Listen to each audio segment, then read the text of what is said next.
terjadi persenyawaan. Saya belajar dari Kopassus bahwa orang prajurit yang bersenyawa dengan tanah dan air dan udara dan mataharinya, ketika di hutan dia seperti hutan, ketika di air dia seperti air, ketika di laut dia seperti laut. Maka dia orang yang tidak bisa dideteksi oleh musuhnya, dia bersenyawa seluruh semestanya. Dan itulah spirit prajurit Kopassus sejati. Prinsip dasar itu sesungguhnya harus diletakkan pada kita. Kita harus tidak boleh terikat dan tidak boleh terbebas dengan kepentingan apapun, dengan mengorbankan gunung yang ditugar, dengan mengorbankan mata air yang diuruk, dengan mengorbankan aliran sungai yang dikotori. Kenapa? Perspektif itu bertentangan dengan prinsip-prinsip kebangsaan dan nasionalisme.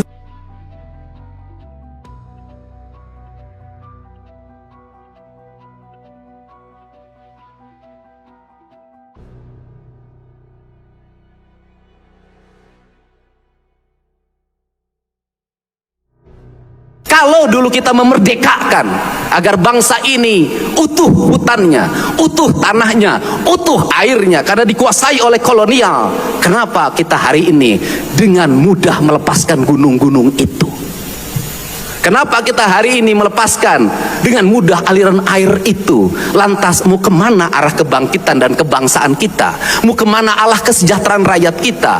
Maka disitulah saya meletakkan bahwa konsep mendasar bagi pembangunan sebuah daerah harus dimulai dengan pembangunan dan penataan tata ruang. Konsepsi tata ruang saya jelasin. Saya bangga terhadap leluhur Sunda. Kenapa?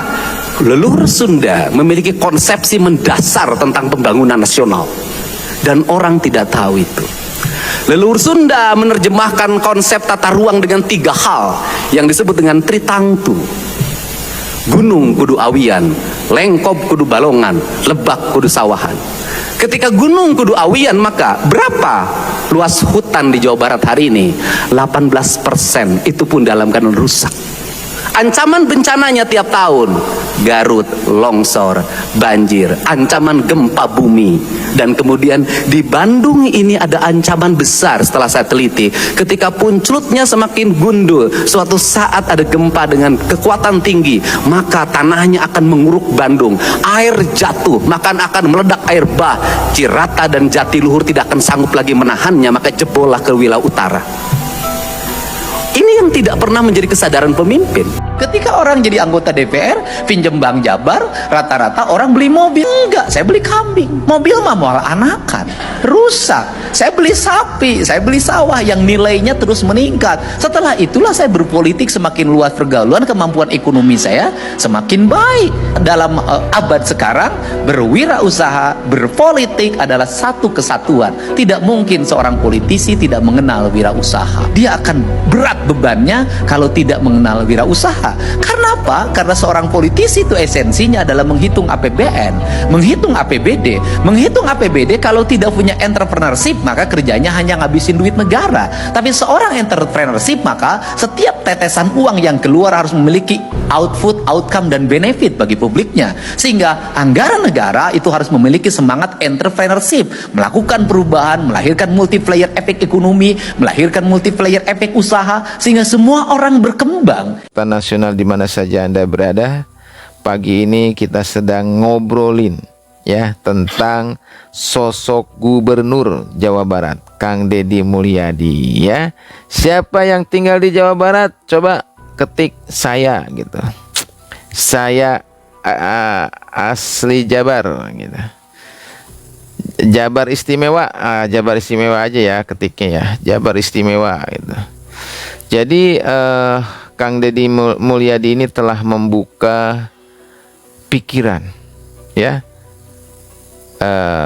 telah membuka nalar publik di mana betapa lingkungan atau alam di sekitar kita ini adalah sangat harus diperhatikan.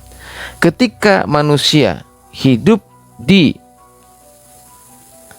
suatu taman nasional di mana saja Anda berada, pagi ini kita sedang ngobrolin ya tentang sosok Gubernur Jawa Barat Kang Deddy Mulyadi ya.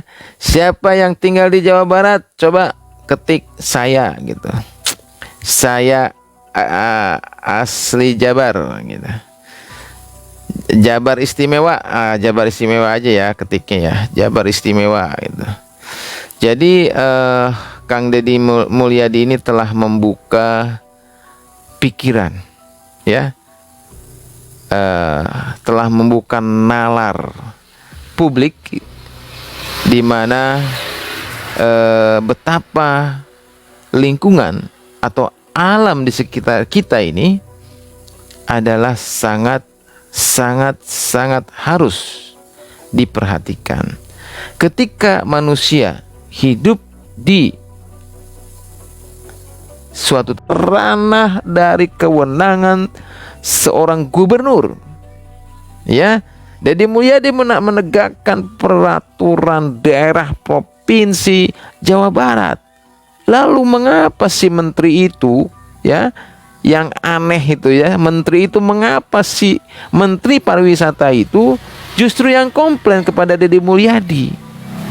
Nah, ini kan sesuatu yang irasional gitu ya bagi kita sebagai masyarakat, sebagai publik. Karena pariwisata itu ya luasnya 15.000 meter. Jadi gunung itu di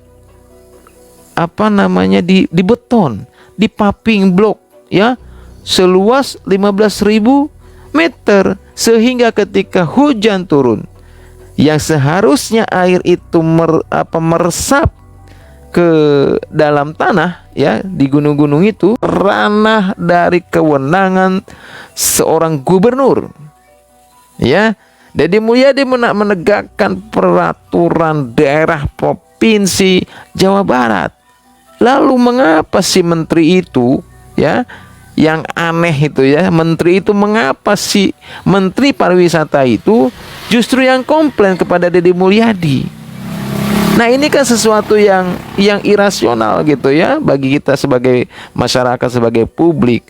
Karena pariwisata itu ya luasnya 15.000 meter. Jadi gunung itu di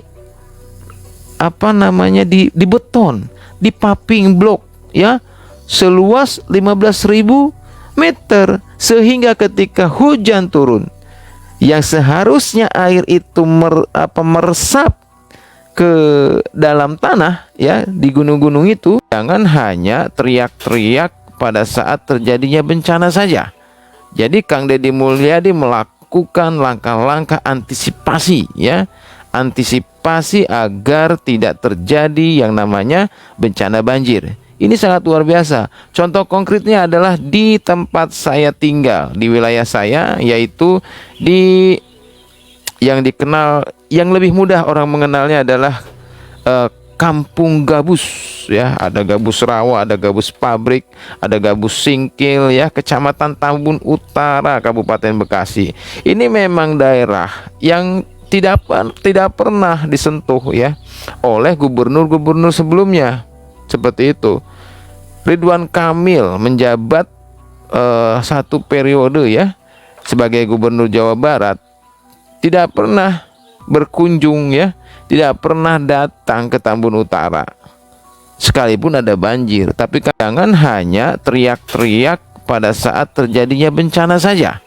Jadi Kang Deddy Mulyadi melakukan langkah-langkah antisipasi ya, antisipasi agar tidak terjadi yang namanya bencana banjir. Ini sangat luar biasa. Contoh konkretnya adalah di tempat saya tinggal, di wilayah saya, yaitu di yang dikenal, yang lebih mudah orang mengenalnya adalah Kampung Gabus ya. Ada Gabus Rawa, ada Gabus Pabrik, ada Gabus Singkil ya, Kecamatan Tambun Utara, Kabupaten Bekasi. Ini memang daerah yang tidak pernah disentuh ya oleh gubernur-gubernur sebelumnya. Seperti itu. Ridwan Kamil menjabat satu periode ya sebagai gubernur Jawa Barat, tidak pernah berkunjung ya, tidak pernah datang ke Tambun Utara sekalipun ada banjir. Tapi kan Bang Edo belum ini nih, belum apa namanya, belum aktivitas ya Bang Edo ya. Jadi kita ngoceh dulu pagi-pagi Bang Edo. Ya, kepada seluruh pemirsa, sekali lagi kami belum ya Bang ya,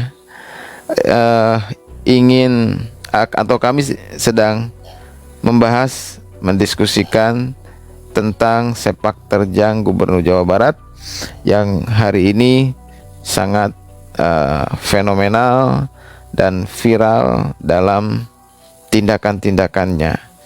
Jadi dalam awal-awal kepemimpinannya, Kang Deddy ini sedang fokus kepada yang namanya alam, ya, yang namanya lingkungan.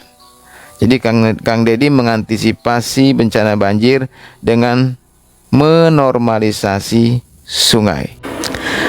Ya, kepada seluruh pemirsa, sekali lagi kami belum ya Bang ya, ingin atau kami sedang membahas, mendiskusikan tentang sepak terjang Gubernur Jawa Barat yang hari ini sangat fenomenal dan viral dalam tindakan-tindakannya. Jadi dalam awal-awal kepemimpinannya, Kang Deddy ini sedang fokus kepada yang namanya alam, ya, yang namanya lingkungan. Jadi Kang Deddy mengantisipasi bencana banjir dengan menormalisasi sungai.